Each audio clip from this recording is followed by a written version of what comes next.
The Kingdom of Izerhan was a land where happiness was forbidden.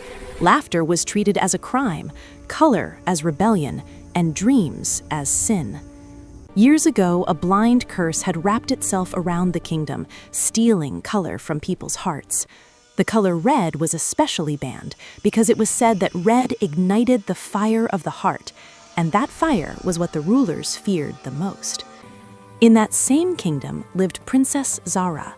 She possessed wealth, palaces, and splendor, yet she did not possess her own will. Her marriage had been arranged, for the sake of power, to a cruel allied ruler. Zahra did not protest, because in Izerhan, women were never taught to speak. Only one silent desire lived within her heart. If she must marry, then at least for one day she wanted to wear a red lehenga, a red so deep it would remind her that she was alive. Far away in another state lived Prince Arian.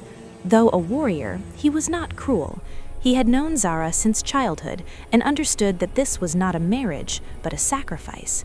In ancient books, he discovered that to break the curse, a crimson oath was required, one bound within a magical red lehenga.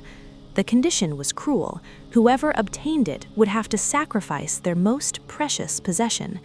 Arian abandoned his throne, his name, and his comfort, and set out on a dangerous journey. He crossed forests where fear and the past rose before a person like living beings, yet he did not run from the truth. At last, he reached the place where the red lehenga was kept. Blind forces tried to stop him, questioned his intentions, but Arian spoke the truth. He had come not for victory or fame, but for the freedom of a helpless girl. He lifted the red lehenga, sacrificed his identity, and the world trembled. On the day of the wedding, the court of Izerhan was adorned, yet the air was heavy and lifeless. Zahra sat in white garments, silent, empty. At that very moment, Arian entered the court, wounded, and placed the red lehenga before Zahra. He made no claim, only said that it was for her choice, not for any marriage. The moment Zahra wore the red lehenga, the curse screamed.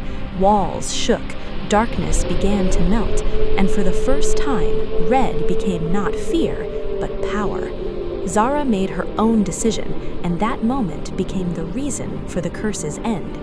Arian, having paid the price of the Crimson Oath, collapsed to the ground, but Zahra had become more than a princess. She had become a symbol. From that day onward, happiness was no longer a crime in Izerhan, nor color an act of rebellion.